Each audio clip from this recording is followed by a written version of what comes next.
اعوذ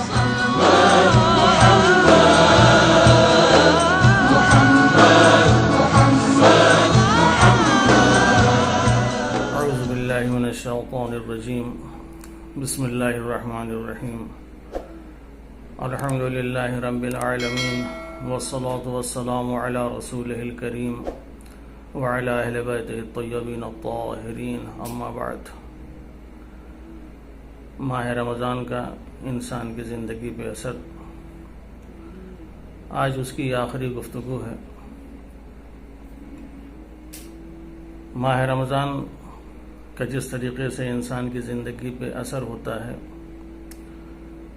اسی طرح اور بہت سی چیزوں کا اثر انسان کی زندگی پر ہوتا ہے، لیکن اہم یہ ہے کہ انسان کس طرح کا اثر قبول کرتا ہے۔ دنیا میں یہی دیکھا گیا ہے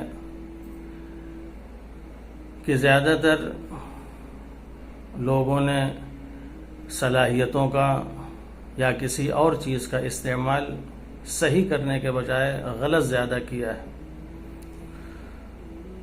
لاؤڈ اسپیکر بنانے والے نے لاؤڈ اسپیکر اس لیے بنایا کہ تاکہ اس کے ذریعے سے آواز دوسروں تک پہنچائی جائے، لیکن اس سے کہیں زیادہ استعمال اس کو دوسرے کام کے لیے کیا گیا۔ موبائل اس لیے بنایا گیا کہ انسان خواہ کتنی ہی دور دراز کی مسافت کیوں نہ ہو، لمحوں میں اپنی بات کو ایک دوسرے سے شیئر کر لے، لیکن جس مقصد کے لیے بنایا گیا اس سے کسی اور دوسرے مقصد کے لیے زیادہ استعمال کیا جا رہا ہے۔ ٹی وی بنائی گئی کہ اس سے نیوز دیکھا جائے گا، اچھی اچھی چیزیں دیکھی جائیں گی، لیکن اس سے کہیں زیادہ استعمال غلط ہوا جو نہیں ہونا چاہیے تھا۔ اسلحے بنائے گئے تاکہ انسان اس سے اپنا ڈیفنس کرے، لیکن بجائے ڈیفنس کرنے کے بجائے خود ہی جو ہے انسان اپنے اوپر استعمال کرنے لگا۔ چھری اور چاقو بنائے تاکہ اس کے ذریعے انسان اپنی ضرورت کی چیزوں کو کاٹ سکے، مگر انہی چھری اور چاقوؤں کو لوگوں کو پیٹ میں اتارنا شروع کیا۔ اثر بھی اللہ نے جو اثر پذیری کی صلاحیت انسان کو عطا کی تھی، ایک بہت بہترین صلاحیت تھی۔ اگر اسے انسان صحیح طریقے سے استعمال کرتا تو آج اس انسان کو کمال تک پہنچنے سے کوئی نہیں روک سکتا تھا، عزت کی زندگی جینے سے کوئی نہیں روک سکتا تھا، شرافت اور انسانیت کی زندگی سے کوئی نہیں روک سکتا تھا، لیکن اس اثر پذیری کو جس طریقے سے استعمال کرنا چاہیے تھا اس طریقے سے نہیں استعمال کیا۔ صحیح کام سے کہیں زیادہ غلط کام میں اس کو استعمال کیا۔ لہٰذا آج اگر ہماری تعداد دیکھیں تو گنے چنے ایسے لوگ نظر آئیں گے جو اچھے ہوں، زیادہ تر ایسے لوگ نظر آتے ہیں جو برے ہیں۔ اس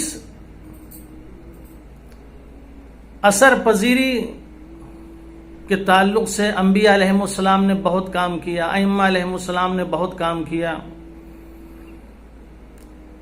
کہ انسان اچھے اثر کو قبول کرے، انسان عزت کو قبول کرے، ذلت کو قبول نہ کرے، انسان ظلم اور ستم کو قبول نہ کرے، مگر یہی انسان ظلم پذیر بھی نظر آتا ہے، یہی انسان ستم پذیر بھی نظر آتا ہے۔ امام حسین علیہ السلام نے امت کو ستم پذیری سے نجات دلائی ہے۔ یہ اور بات ہے کہ امت کو ستم پذیری سے نجات دلانے کے لیے خود امام حسین علیہ السلام کو اپنی قربانی دینا پڑی اور اپنے آل اولاد اور اصحاب کی قربانی دینا پڑی، لیکن چونکہ یہ ایک ایسی بری چیز تھی جس سے انسانیت پسپا ہو جاتی، جس سے انسان کا وجود ختم ہو جاتا. یہ ستم پذیری ایک ایسی چیز تھی کہ اس کے لیے امام حسین علیہ السلام نے قیام کیا. امام حسین علیہ السلام کھڑے ہوئے کہ ہم کسی بھی قیمت پہ امت کو ستم پذیر نہیں بننے دیں گے. لا واللہ لا اعطیکم بیدی اعطاء الذلیل ولا افر فرار العبید. ہرگز نہیں، خدا کی قسم، میں ذلیلوں کی طرح اپنے ہاتھ تمہارے ہاتھ میں نہیں دوں گا اور نہ ہی غلاموں کی طرح تم سے فرار کروں گا. تم اگر یہ چاہتے ہو کہ میں اپنا ہاتھ تمہارے ہاتھ میں دے دوں تو یہ نہیں ہو سکتا. تم امت کو تباہ و برباد کر دو، یہ نہیں ہو سکتا. ہم اس کے لیے قیام کریں گے. ستم پذیری یعنی ایک ایسی اہم چیز تھی کہ جس کے لیے امام کو قیام کرنا پڑا اور پوری امت کو ستم پذیری سے بچایا. لیکن ستم پذیری کہ جہاں اور بہت سے اسباب اور عوامل ہیں، اس لیے کبھی انسان جو ستم کو قبول کرتا ہے اس کے بیرونی اسباب ہوتے ہیں، اور کبھی ایسا ہوتا ہے کہ ستم کو قبول کرنے کے داخلی اسباب ہوتے ہیں. کبھی بیرونی وجوہات ہوتی ہیں جس کی وجہ سے انسان ستم کو قبول کرتا ہے، کبھی جو ہے داخلی وجہ ہوتی ہیں جس کی وجہ سے انسان ستم اور ظلم کو قبول کرتا ہے. کبھی پرائے ظلم کرتے ہیں تو انسان اسے قبول کر لیتا ہے، کبھی اپنے ظلم کرتے ہیں تو انسان اسے قبول کر لیتا ہے. لیکن ایک وقت ایسا آتا ہے کہ انسان خود اپنے اوپر ظلم کرتا ہے اور اس ظلم کو قبول کر لیتا ہے. یہ ظلم پذیری کی، ستم پذیری کی سب سے بدترین قسم ہے، جہاں انسان اپنے نفس کے اوپر ظلم کرے اور اسے قبول کر لے. جب انسان اس چیز کا عادی ہو جاتا ہے کہ ظلم، اپنے نفس کے اوپر ظلم کرے اور اس پر راضی ہو جائے اور اس پر خوش ہو جائے، اور خوش ہونے کے بعد اس کو جو ہے جاری رکھے اور اس کا عادی بن جائے، تو یہی انسان ایک دن دوسروں کے ظلم کو بھی قبول کرنے لگتا ہے، حاکموں کے ظلم کو قبول کرنے لگتا ہے، بادشاہوں کے ظلم کو قبول کرنے لگتا ہے، سب کے ظلم کو قبول کرنے لگتا ہے. سب سے بڑا ظلم جو ہے انسان کے نزدیک یہ ہے کہ اپنے اوپر ظلم کر کے انسان اس سے راضی ہو جائے اور اس سے خوش ہو جائے، اپنے آپ کو بہلا لے. یہ سب سے بڑا ستم ہے اور یہ سب سے بڑا ظلم ہے ایک انسان کے لیے. انسان بیرونی ستم پذیری سے جہاد بعد میں کرے، سب سے پہلے اپنے سے جہاد کرے.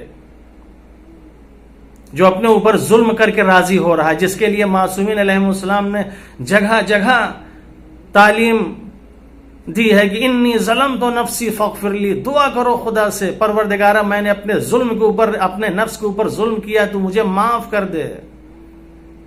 انی ظلمت نفسی فاغفر لی، انی ظلمت نفسی فاغفر لی.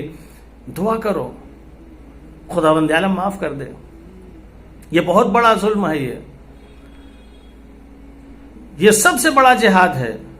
بیرونی عوامل سے لڑنا اور جہاد کرنا بہت آسان ہے، مگر اپنے نفس سے لڑنا، اپنے اندر سے لڑنا، یہ بہت مشکل ہے. دوسروں سے لڑنا بہت آسان ہے، اپنے گھر والوں سے لڑنا بہت مشکل ہے. انسان اپنے سے لڑے. پیغمبر اسلام کے پاس کچھ لوگ بیٹھے ہوئے ہیں، کسی جنگ سے واپس آئے تھے. پیغمبر فرماتے ہیں کہ تم ایک دوسرے جنگ کے لیے تیار ہو جاؤ جو اس سے بڑی جنگ ہے.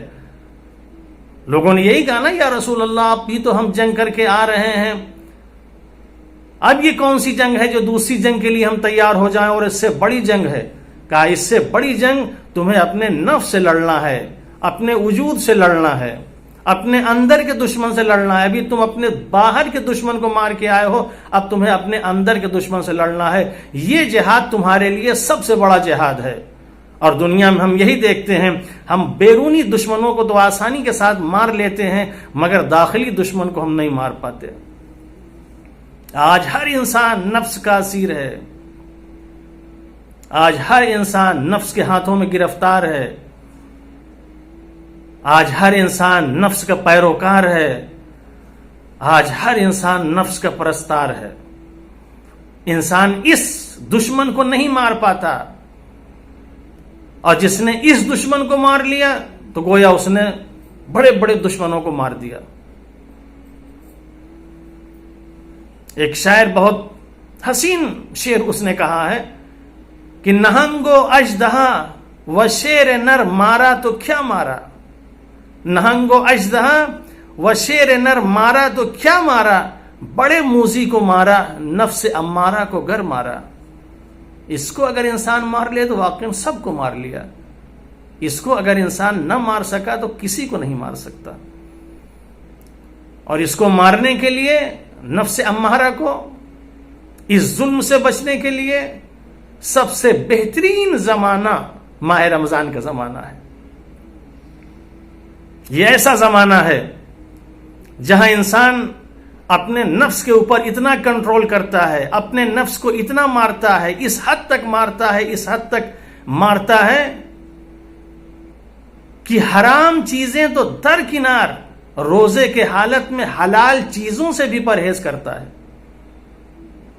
پانی انسان کے لیے حلال ہے، کھانا انسان کے لیے حلال ہے، یہ ساری چیزیں حلال ہیں، لیکن جب ایک انسان روزہ رکھ لیتا ہے تو اپنے نفس کے اوپر اتنا کنٹرول کر لیتا ہے، اتنا کنٹرول کر لے لیتا ہے کہ جب تک اذان مغرب نہیں ہو جاتی، روزہ کا وقت نہیں ہو جاتا، نہ پانی پیتا ہے نہ کھانا کھاتا ہے۔ حالانکہ یہی چیزیں عام دنوں میں اس کے لیے حلال تھیں، صبح شام جس وقت چاہتا تھا پانی پیتا تھا، جس وقت چاہتا تھا کھانا کھاتا تھا، سب کچھ کرتا تھا۔ مگر جب روزہ رکھ لیتا ہے ماہ رمضان میں تو اتنا اپنے نفس کے اوپر کنٹرول کر لیتا ہے کہ جب تک وقت افطار نہیں آ جاتا تب تک یہ اپنی بھوک اور پیاس کو ختم نہیں کرتا۔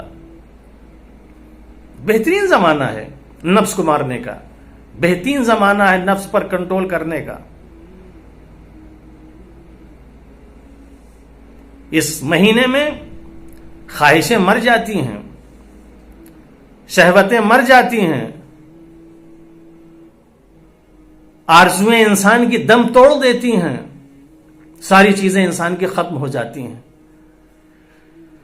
لیکن یہ اس وقت ہوتا ہے جب واقعاً انسان ماہ رمضان میں صحیح طریقے سے داخل ہو، معرفت کے ساتھ داخل ہو، ماہ رمضان سے صحیح طریقے سے فائدہ اٹھائے، ماہ رمضان کی ان رحمتوں اور برکتوں اور مغفرتوں سے فائدہ اٹھائے، تب جا کے انسان اپنے نفس کو بھی مار سکتا ہے، اپنی شہوتوں کو بھی مار سکتا ہے، اپنی خواہشوں کو بھی مار سکتا ہے۔ اور جب یہ خواہشوں کو مار دے گا اسی وقت انسان کی زندگی پر ماہ رمضان کا اثر نمودار ہوگا۔ جب ایک مہینے کے بعد یہی ماہ شوال کا چاند دیکھنے کے بعد جب شوال کی پہلی تاریخ نظر آئے گی تو جہاں چاند نظر آئے گا وہاں اس کے اندر تقویٰ نظر آئے گا، وہاں اس کے اندر ایمان نظر آئے گا، وہاں اس کے اندر دین نظر آئے گا، وہاں اس کے اندر اسلامی وہ اقدار نظر آئیں گے جو ایک انسان کے اندر ہونا چاہیے، وہاں یہ مظہر الہی بن کے نظر آئے گا۔ یہ اس وقت ہوتا ہے جب انسان اپنے آپ کو ان تمام چیزوں سے محفوظ رکھے اور ماہ رمضان کا صحیح استعمال کرے، تو یہ ایک انسان بہترین انسان بن کے نظر آتا ہے اور ماہ رمضان کا اس کے اوپر بہترین اثر ہوتا ہے۔